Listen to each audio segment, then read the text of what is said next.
সরকারি রাজেন্দ্র বিশ্ববিদ্যালয় কলেজের ছাত্র সংসদের প্রাক্তন এবং অন্যতম শ্রেষ্ঠ সম্পাদক ছাত্রনেতা জনাব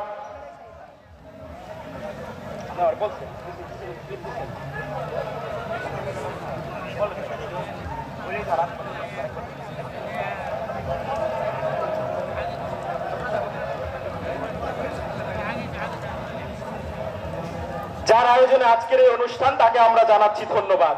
এ পর্যায়ে আমাদের মাঝে সামান্য কিছু কথা বলবেন আজকের অনুষ্ঠানের মাননীয় প্রধান অতিথি, গণমানুষের নেতা, ফরিদপুরের মা মাটি মানুষের নেতা জনাব প্রফেসর মোহাম্মদ আব্দুল তাওয়াব, বিশিষ্ট শিক্ষাবিদ ও সমাজসেবক, সাবেক অধ্যক্ষ বোয়ালমারী সরকারি কলেজ, বোয়ালমারী, ফরিদপুর।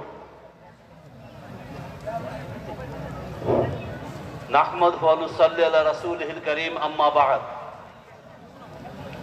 আজকের এই সর্বদলীয় এবং সর্বধর্মীয় প্রীতি অনুষ্ঠানের সম্মানিত সভাপতি